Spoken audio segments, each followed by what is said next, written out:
You ready? Everybody ready? Victor, are you ready? Okay, we're all set. Mike, are we ready? Chris, we ready? Yep, we're good. Go ahead. Is he hot? You're good, sir. I assume we're on and everybody sees us. I see you, a lot of great-looking faces. Am I correct? Everybody's on, right? If you are, wave. If you're not, just you can leave and go have turkey. Good. I think everyone's waving. Thank you very much. And I'm honored to speak with so many incredible members of the U.S. military and to wish all of you a very happy Thanksgiving.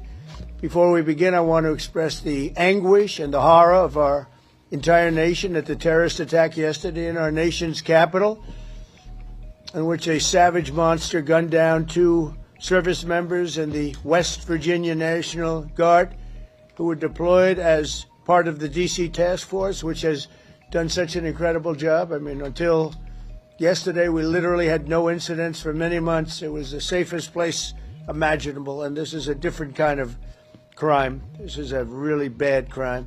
Millions of Americans are praying for those heroes and their families, and I must unfortunately tell you that just seconds before I went on, right now, I heard that Sarah Beckstrom of West Virginia, one of the guardsmen that we're talking about, highly respected, young, magnificent person, started service in June of 2023, outstanding in every way. She's just passed away. She's no longer with us. She's looking down at us right now. Her parents are with her. It's just happened. She was savagely attacked. She's dead. She's not with us. Incredible person. Outstanding in every single way, in every department. That's horrible. As you know, the other young man is fighting for his life. He's in very bad shape. He's fighting for his life, and hopefully we'll get better news with respect to him. And the monster that did this is also in serious condition. But we won't even talk about him. As you may know, DHS has confirmed that the suspect is an Afghan national, flown here by the previous administration, who was such a bad administration.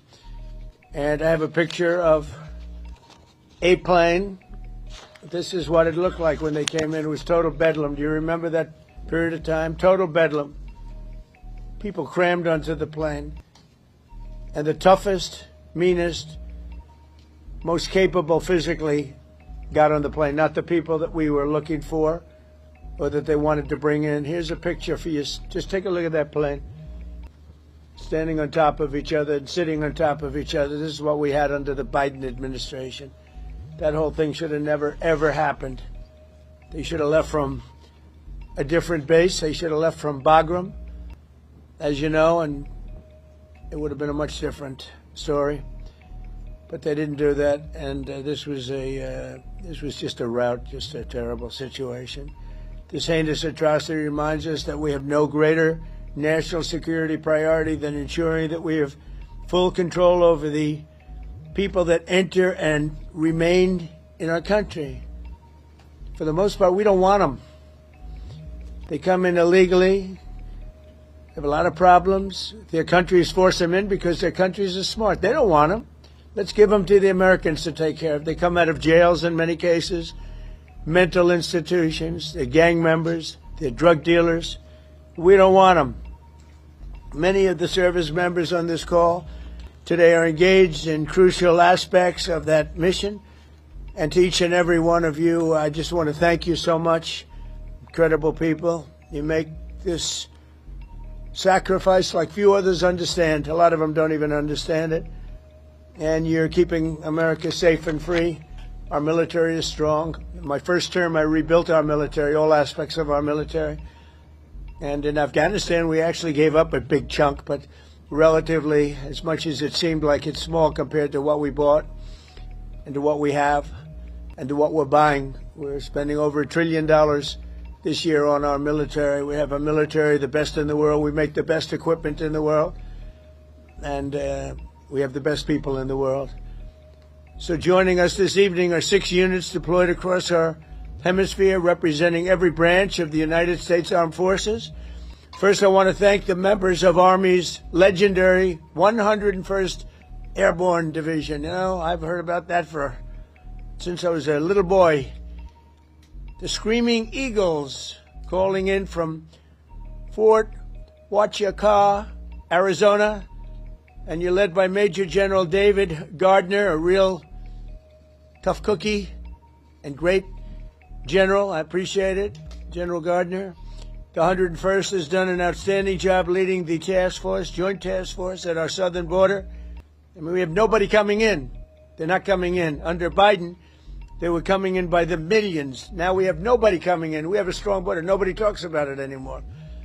I'm not giving credit for anything, just like you guys are not giving credit for anything. We do the greatest job, but that's all right. They don't talk about the border anymore because you know why? Nobody comes in. We had 9 months now where we had nobody coming in, zero. And this is being fed. This is the people that do this they tend to be on the left.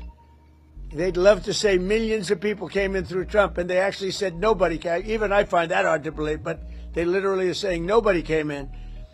And I hope people appreciate the job that you've done and the job that we've all done. But we're stopping the invasion of our country. We stopped it cold.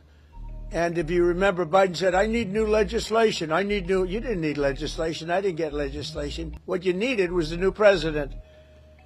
So with your help, we now have the most secure border in American history.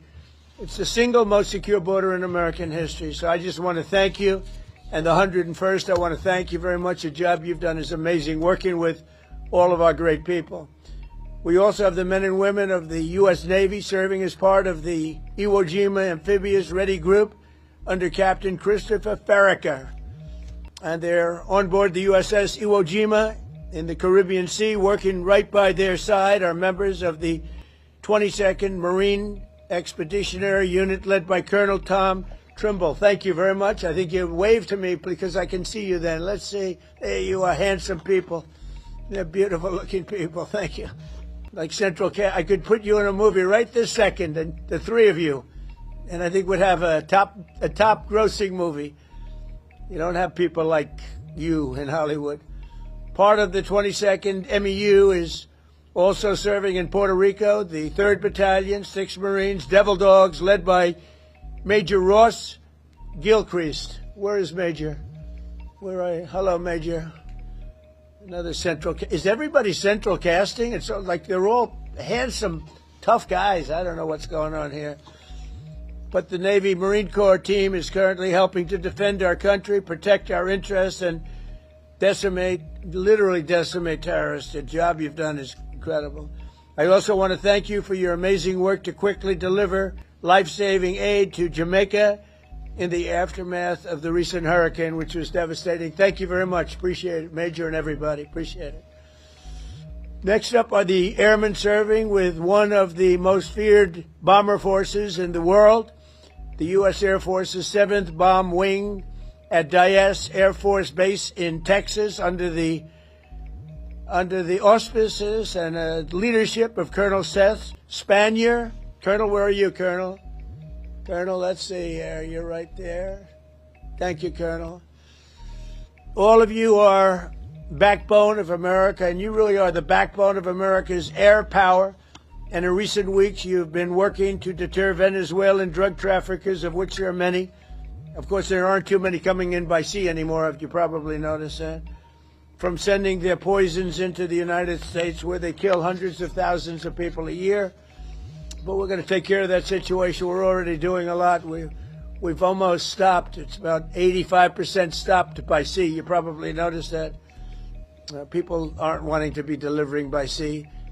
And we'll be starting to stop them by land also. The land is easier. But that's going to start very soon. We warn them. Stop sending poison to our country. We also have the 18th Space Defense Squadron at Vandenberg Space Force Base in California, headed by Captain Ryan Weber. Captain, where are you, Captain?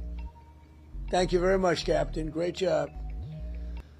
Every day you maintain American dominance on the high frontier. You're the guardians of one of the most important domains we have to protect, and you make us very, very proud of the job you do, Captain. Thank you. Finally, we have the great men of the Coast Guard, and I have to tell you, there are a lot of women in the Coast Guard now, too, and we're happy about that. United States Coast Guard aboard the Coast Guard cutter Forrest Rednor with Lieutenant Commander Alexis Wild. Alexis, where are you? Hi, Alexis. Alexis Wild at the helm. And I'm told that just last month, the Forrest Rednor intercepted a boat with lots and lots of illegal aliens off the coast of California. It was loaded, and then turned them over to the Customs and Border Patrol, and they did it so professionally. The people were very, very impressed with the job you did, Commander, so thank you very much. It was a great job. And thank you for defending our maritime borders with skill and with pride, and the job you do. Amazing. So I want to thank all of you again for your amazing service to our country. God bless our warriors. God bless our heroes from West Virginia National Guard. What a group. I love West Virginia. And I want to wish everybody a very happy Thanksgiving. We have a country that we can be very proud of. I was with the King of Saudi Arabia, and he said, you know, sir, last year you had a country that was a dead country. We thought it was dead. And now you have the hottest country anywhere in the world. And it's true. And we're going to be having close to $20 trillion invested. That's record setting by 10 times.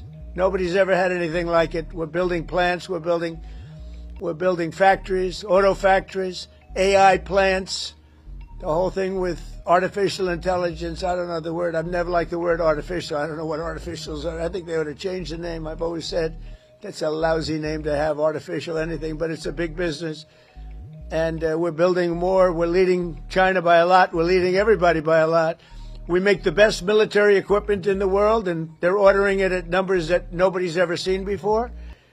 But we're doing better than we've ever done before. We have the stock markets just hit, for the 48th time, an all-time high during the 9 months that I've been here, a little more than 9 months now.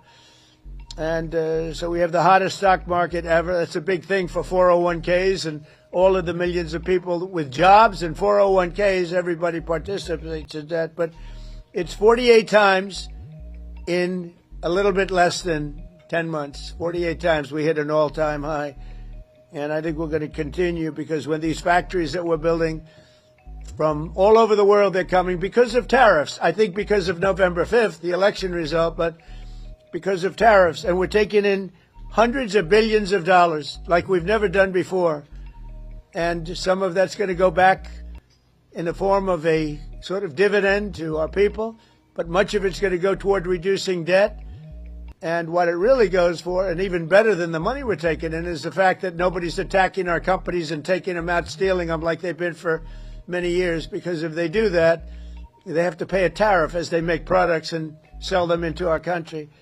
So we made deals with Japan, we made deals with South Korea, we made deals with the European Union, where they pay us hundreds of billions of dollars, and they participate. They're now building plants. Honda is building plants, and they're all, every car company from all over the world virtually is building plants now in the United States because they don't want to pay the tariffs. So there's never been anything quite like it. It's been amazing. So we're taking in, think of it, hundreds of billions. Next year it'll be $1 trillion or more. But we're taking in all this money, at the same time protecting our country. And we're respected again. They actually respect us. And they made the deals. I mean, they respect us, but they pay us. As an example, Japan, $650 billion. South Korea, $350 billion. European Union, $950 billion. And they are building plants now in the United States because they don't want to pay tariffs. So this is one of the biggest things economically that's never happened. Nobody's ever seen anything like it. And over the next couple of years, I think we'll substantially be cutting, and maybe cutting out completely, but we'll be cutting income tax. Could be almost completely cutting it because the money we're taking in is going to be so large. And yet other countries who have been ripping us off for many, many years, and many years they've just been ripping us to shreds. China would take in $600, $700 billion a year, rebuild their military. And now we have a fair deal with China. We just met with President Xi. We have a great relationship. We have a fair deal. We take in a lot of money in the form of tariffs. But so many, even our friends, I mean, European Union, they're our friends. Japan, they're our friends. South Korea is our friends. They're now paying us hundreds of billions of dollars, and they're also paying tariffs to come in. We're not paying tariffs to go in there, by the way. They're paying tariffs, but we're not. So that's a total reversal. But we are benefiting like they used to benefit against us, but we're benefiting even more. So I just want to thank everybody for making all of this possible. Without you, well, you know, we don't have any defense, and boy, do we have defense. We have the strongest military anywhere in the world. We make, as I said, the best equipment, but we have, more importantly, we have the strongest military anywhere in the world, and you saw that with Iran, with those beautiful B-2 bombers. They totally obliterated the potential nuclear supply of Iran. And they did it in the dark of night with no moon, no light, no nothing. Early in the morning, they attacked. You couldn't see a thing, and every single bomb hit its mark. Every single bomb. The Atomic Energy Commission said it was total obliteration. Remember when some of the fake news tried to say, well, maybe it wasn't as bad. Well, it was much worse than anybody thought. And I want to thank those pilots and all of the mechanics and all of the people that serviced and worked on the B-2 bombers. We just ordered a lot more of them. And the reason we did is they were totally incredible, totally invisible. They were stealth. Nobody saw them. They knew they were coming, but they couldn't see them. And they dropped the bomb, and then one of the pilots, commander, said, skedaddle. Let's get the hell out of here. But they dropped those bombs, and they loved doing it. They were so honored. They said to me when they came to I invited them all to the Oval Office, including the people that take care of the machines, because, you know, they flew 37 hours both ways, 37 hours, and there wasn't a sputter from an engine. There wasn't a broken screw. There wasn't a problem. There wasn't a chipped piece of paint. It was a flawless mission. I want to thank General Raisin Kane for that, and Pete Hegseth for that. But it was an unbelievable event. We have a country that's so respected again. But when the pilots came to see me, and I gave them a medal, all of them, there were a lot of handsome people. They looked like Tom Cruise, actually. It was very good casting. But I like Tom Cruise, the last of our movie stars, probably. But although we're honoring Sylvester Stallone a little while at the Kennedy Center, so I'm going to put him in that same category. We have Sylvester Stallone and Tom Cruise. But I will tell you that they said for 22 years, sir, our predecessors and us wanted to make this attack. 22 years they wanted to make this attack. And they practiced it 3 times a year for 22 years, and no president gave them the approval to do it until you came along, sir. We want to thank you. I said, did you really enjoy it? They said, sir, we loved it. We loved it. And these are brave men. These are from a different place than some of the people I know who aren't courageous. We have a lot of people that aren't courageous. These people were amazing in the job they did. So with that, I'm going to ask Lieutenant Colonel Charlie Rockwood, who's a highly respected young man, to speak to you. And if you have any questions, I'll answer them. Unlike Biden, he didn't take questions. But I take all the questions you want. You can ask me any damn question you want. And then we go and have a great Thanksgiving, because I don't know about you. You probably had your dinner already, but I didn't. And I know exactly what I'm going to have. Turkey. Okay? I believe it's turkey. So, Lieutenant Colonel, if you would, you take over. Go ahead. Yes, sir. We're going to pass it over to Major General David Gardner from the United States Army. Happy Thanksgiving, President Trump. This is Major General Dave Gardner, the commander of the 101st Airborne Division and your Joint Task Force Southern Border. That's right. I appreciate you saying I was tough. Everyone cheered. I assume that means they agreed with you. We are headquartered in Arizona. The service members with me today represent over 10,000 deployed along the 2,000 miles of our border from San Diego to the Gulf of America. We support Customs and Border Protection, U.S. Border Patrol, and as you said, Mr. President, illegal aliens entering our country is at a historic low thanks to our collective efforts. Right. On the screen behind me, you may be able to see some of the images of us patrolling, reinforcing the border wall. And we're doing that 24 hours a day, 7 days a week, including today, Thanksgiving. Our soldiers, Marines, sailors, airmen, guardians, and Coast Guardsmen were able to have fantastic Thanksgiving meals and engage in traditional football games against each other. We're doing well. We all appreciate you taking some time from your family to speak with us today. And thank you for your support, Mr. President, and happy Thanksgiving. Well, David, thank you very much. And one thing you said in the question or statement, probably, I like a statement even better than a question, but I like that because you appreciate what we're all doing together. We're partners. But you said the Gulf of America.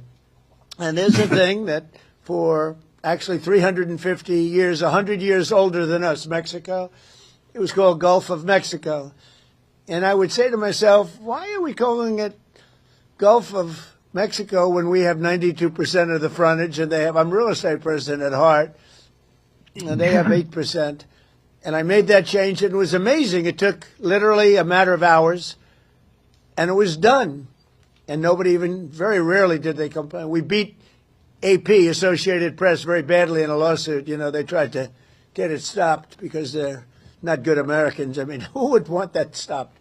But we beat them, as you saw, we beat them very badly in a lawsuit. But other than that, I mean, we had no complaints, and everybody's happy with it except Mexico. I wouldn't say they're thrilled, but they'll get over it. But we now have the Gulf of America, David, the Gulf of, isn't that great? And I'm very proud of it every time I see it. And now it's spoken of routinely. I saw it before. There was some event taking place down by Louisiana, and they said, we're here at the Gulf of America. And they're just talking about it like routinely now. They're not saying like Gulf of America and smiling. It's just routine. It's called now the Gulf of America. So I'm actually very glad you brought it up. That's another one of our many achievements. So thank you very much. Appreciate it. Yes, sir. Thank you, Mr. President. Great job. Please. Sir, before we go on, do you have any questions for the president?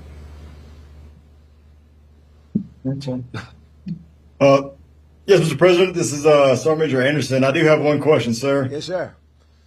If you were to place a wager between the Army and Navy football game, who would you put your money on, sir? You know, David, I think you should dock him. That's a terrible question. That's horrible. He'll get me in so much trouble. But I'll tell you what I will do. I'll be going, you know, you have one of those teams is having a spectacular year, and one of them, they're both doing well. But I'll be at the game. And I'm going to let you know right after the game who's going to win. It's going to be a good game, and you're going to be watching it. I'd love it. That's a place where we get a lot of cheers when we go in. You know, we won the military vote in the largest number ever gotten by a president, by far, despite the lies that they said about me. You know, they make up stories of lies. They're disgusting people. But we won the military by the biggest vote in the history of our election. So I like the military, but I like the Navy, and I like the Army a lot. And I'm going to be at the game, and I don't know if you're going to be there. You're pretty far away, but we'll be thinking about you. And I'll be thinking about that wise guy question you just asked me. Thank you very much. Thank you. All right, sir. With that, we're going to go over to Major Ross Gilchrist from the United States Marine Corps. Good evening, Mr. President. The Marines and sailors in this room from Battalion Landing Team 3-6 are ready, capable, and lethal to support readiness and lethality in support of Operation Southern Spear. We're here in Camp Santiago, Puerto Rico, conducting sustainment training, and recently we conducted a mobile training team employing first-person view attack drones, conducting 2 day strikes and the first ever 3 night strikes in the history of the Department of War. This represents a milestone in our combat lethality, increasing the capability of the Marine Corps and the Joint Service. Soon, we're going to prepare to support counter-narcotics operations in the ground, maritime, and air domains, and respond to crisis and contingency operations to provide you options, Mr. President, in support of national security objectives to protect our homeland. Marines and sailors of BLT 36, the Hellhounds, are ready. We're the first to fight and at the tip of the spear as an expeditionary force in readiness. Thank you for your support, Mr. President. Semper Fidelis. Happy Thanksgiving. Well, thank you, Ross, and you people are just amazing. You do a fantastic. I knew every move and every single thing you said. I know exactly what you did and who did it, and I want to just thank you. You were amazing.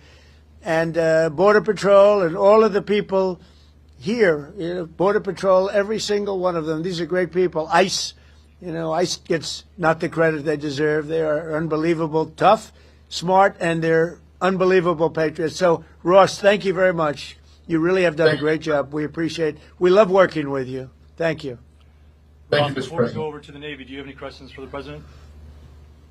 Anybody have any questions? Good afternoon, sir. The only proper response to the colonel from Fort Huachuca is "Go Navy, beat Army." Okay, I got to remember that.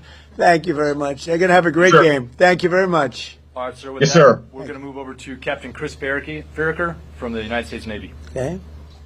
Yes, sir. Sir, on board here, Iwo Jima, proud commander of the Iwo Jima Amphibious Readiness Group, along with the 22nd New Expeditionary. You already met my one brother from Central Casting, Colonel Tom Trimble, and my other brother is Colonel Rick Shooter Haley.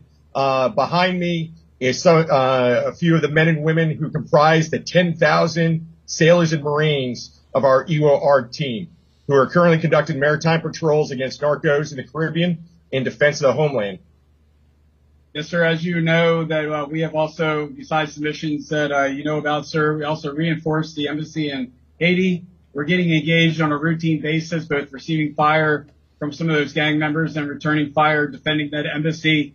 We've also opened up operations down here in the south, conducting expeditionary advanced base operations at Roosevelt Roads, where Major Ross Gilcrease and the team are currently training. We've also done, as you mentioned, Mr. President, humanitarian support to Jamaica. We're proud to be part of this Navy Marine Corps team and be part of the defense of the homeland, sir. Thank you. Thank you very much. And really great job. Would anybody... Sir, I'd like to say one more. Yes, go one ahead, more- please. The First Lady came down to North Carolina Right. last week and visited the Marines and Sailors Camp Lejeune, and my wife and my daughter and my two sons were able to meet the First Lady That's right. and get a picture with her. She was truly gracious, and we really appreciate the time that she spent with the Marines and Sailors. That meant a whole lot to a whole lot of people down in North Carolina, sir. Well, thank you very much. And she had enjoyed it, and she mentioned that, meeting your family. And she said those people are in good shape. They're in very good shape. I don't know if she's referring to me when she says that, because I don't know. That could be a little slight. But she was very impressed with everything she saw. Thank you very much. Sir, before we go to the Navy, Captain Farraker, do you guys have any questions for the President? I do have one selfish one, sir. My daughter's 9th birthday is here in a few days. I was wondering if I could get a happy birthday, Catherine, from you, sir. And her first name is? Catherine, sir. Well, Catherine, you have a father who's a great hero and a great man and highly respected. Happy birthday, and take good care of him. Thank Thank very you, sir. much. Appreciate it. Say hello to her. All right, Anybody back there have a question? I think that's it from us here, sir. Again, appreciate your time and happy Thanksgiving to you and your Happy family. Thanksgiving, sir. Thank you all very much. Great. Have a great Thanksgiving. Thank you. Sir, with that, we're going to go over to Colonel Seth Spanier from the United States Air Force. Happy Thanksgiving, Mr. President. I'm Colonel Seth Spanier, 7th Bomb Wing Commander. And here with me I have Lieutenant Colonel Brian Guyette, our 28th Bomb Squadron Commander, and Major Joseph Spada, our 28th Bomber Generation Squadron Commander. And we're here representing the 4,000 men and women stationed at Dyess Air Force Base in Texas, employing the mighty B-1. Good evening, sir. The Bomb Wing hosts multiple B-1 squadrons that are responsible for everything from training the world's best combat aviators to operational tests, in addition to projecting strength and lethality across the globe. Recently, the Bomb Wings Combat Squadron was forward deployed to the Indo-Pacific, and the men and women that you see behind me were part of the 28th Bomb Squadron and fellow squadrons that executed operations in the Caribbean, and were responsible for demonstrating the latent combat capability of the training squadron, in addition to projecting credibility into the Caribbean on behalf of the long-range strike platform, the B-1B. Well, thank It's you currently very off much. station at Nellis Air Force Base, Nevada. Thank you very much. And I don't know if you know, we have more planes on order in terms of dollars and planes itself, and they have a new one, the F-47. And I didn't name that. It was named F-47. They think I named it. I didn't. They surprised me, but I hear it's stage 6, and it's at a level that nobody's ever seen before. but we have more planes on order right now and things in the works than we've ever had. So from the Air Force's standpoint, I know you know exactly what's on order because we dealt with you and what you like. But we've never had so many planes being built at one time, and we're reinvigorating everything.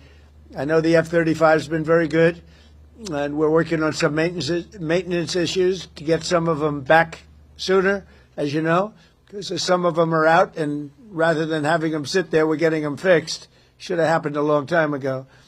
But we've never been in the position where we've ordered so many, and I think the Air Force has to be very happy about that. Yes, sir, absolutely. Good, thank you. And if you have any questions, please go ahead from your group. Good evening, Mr. President, and happy Thanksgiving. I'm Senior Airman Laurent. I'm an intel analyst at the 28th Bomb Squadron. My question for you today is, what is the most memorable obstacle or hardship that you've encountered in your life, and how did this shape you to be the leader you are today? Wow, that's an interesting question. But I'll tell you, in terms of obstacles, would be the weaponization of government by the previous administration. That was probably the biggest obstacle. I won by a lot. I ran a second time, I won by a lot. And I ran a third time, and it was too big to rig. But the biggest was that. They went after a lot of great Americans. I was one of them. And I would say weaponization by my opponent was a disgrace to our nation. And I would say it was the most difficult time. And we won. And now today I'm in Florida, but generally I'm in the White House, I'm in the Oval Office. So I look around and say, oh, well, couldn't have been that bad, but it was. It was a disgrace to our nation. And it should never be allowed to happen again. And it's being looked at very strongly. But it's a very interesting question. I don't know that anybody's ever asked me the question that way. But if you did, I would say it was the weaponization and illegal weaponization that they used where our government attacked the president and the former president of the United States of America. And I was fighting for you, not just for myself. I was fighting for you. I was fighting for everyone that I'm looking, all of those incredible patriots that I'm looking at, but the millions of people that are listening right now and the hundreds of millions of people in our country, and we fought and we won. But they're bad people. So thank you. That's a great question. Thank you very much. Thank you, sir. Sir, with that, Sir, one last one. If you could throw up CHOP. It's our to the Mohawks. That's our squadron motto, CHOP. Oh, good. I love it. CHOP. See, we're not allowed to do that anymore. We're not allowed. You're not allowed to use the word Indian anymore. The only one that wants you to are the Indians, all right? I don't think you should ever change. I will never tell you to change, all right? It's great. And they're very proud of it, too, by the way. Thank you all very much. Thank you. Sir, we're going to turn it over to Captain Ryan Weber from the Space Force. Okay. Good evening, Mr. President. My name is Captain Ryan Weber, and I'm the commander of the 18th Space Defense Combat Squadron. Today with me, I have Delta Crew. They're working the holiday swing shift right now, which is led by Lieutenant Cunningham and Sergeant Jackson. We also have 5 orbital analysts with us today. Our mission here at the 18th is space domain awareness, tracking everything to, in, and from space, whether that's a launch, satellite reentry, or maintaining the catalog of 48,000 objects in space. It's been a historical year for 2025. We've had over 273 space launches to this year, 174 of those being from the U.S. And we're just grateful for our newly operationally accepted system to lead the way for the world in space domain awareness. Well, I know all about it because that was my baby, Space Force. So I can't say I have any favorites because I don't want to do that. But I'll tell you, I have a real love for Space Force. And as you know, I did that. We put some very good people in because we were losing to China and Russia substantially. And now we're leading China and Russia substantially. And as you know, Biden came in, he wanted to terminate Space Force. He thought it was funny. He thought it was so funny. The military didn't think it was funny, and he was met with a great force. And the force said, you're not doing this.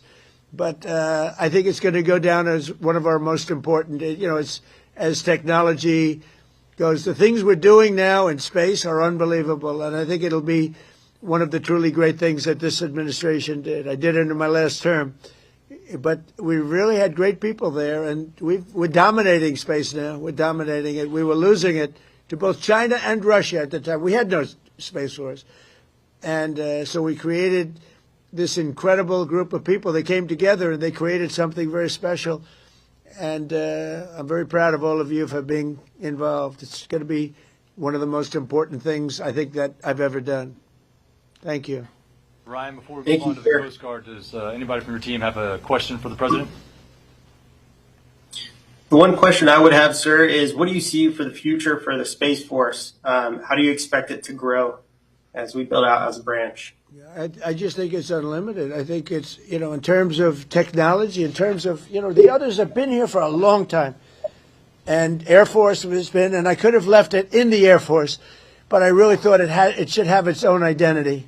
And it works closely with the Air Force. But you wouldn't have had your own identity, and I don't think it was working doing it that way. So we created, because of the importance, we created Space Force. And I think it's got unlimited growth potential, and maybe at a faster level than others, because they have been here. They've seeded, and they're doing great. But you're a seedling. You're just at the beginning of your powers. It's going to be unlimited future, really. I feel that, and I think you agree with that, but it's going to be unlimited future, and thank you all for being involved. Very proud of you. Thank you. Thank you, sir. On behalf of the 18th, thank you for your support, and happy Thanksgiving. Well, you have my support totally, and you too. Happy Thanksgiving. Thank you very much. So to round it out, we're going to go over to Lieutenant Commander Alex Wild, United States Coast Guard. Good evening, Mr. President. Lieutenant Commander Alex Wild, Commanding Officer of Coast Guard Cutter Force Rednauer.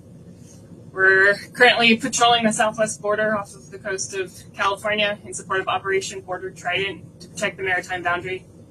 With a crew of 25, our fast response cutter has contributed to mission success in securing the border, as you mentioned. Last month alone, we had 3 at-sea interdictions and apprehended 45 illegal aliens. I'd like to recognize, to my right, the boarding team and pursuit team from our most recent interdiction.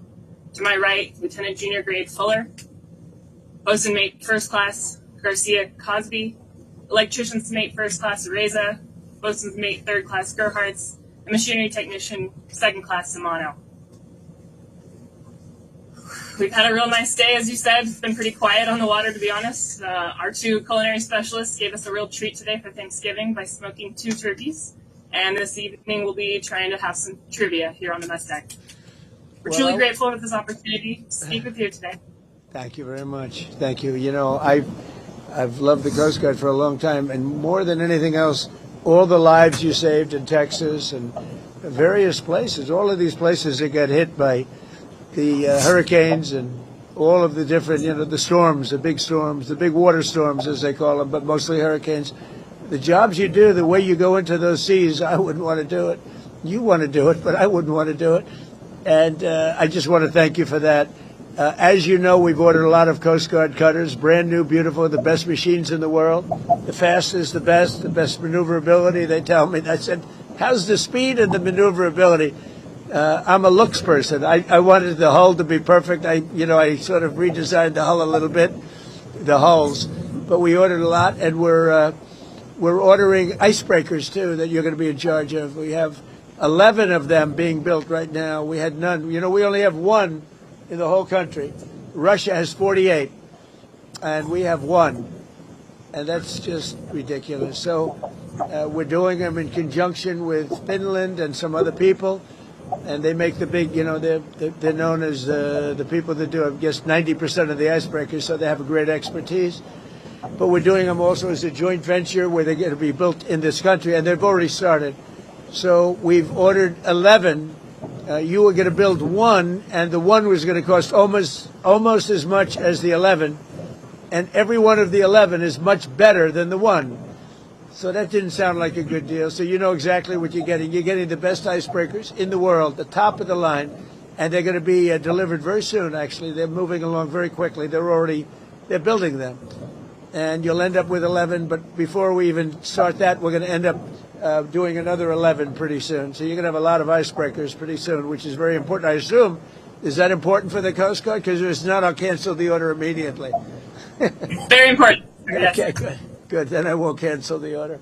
That's good. You're going to have the best icebreakers there are, so it's really great. Very important to us. Thank you. Any other questions? Yes, Mr. President. Yes. I'm Petty Officer Riza. First question is, what is your true golf handicap, not according to fake news?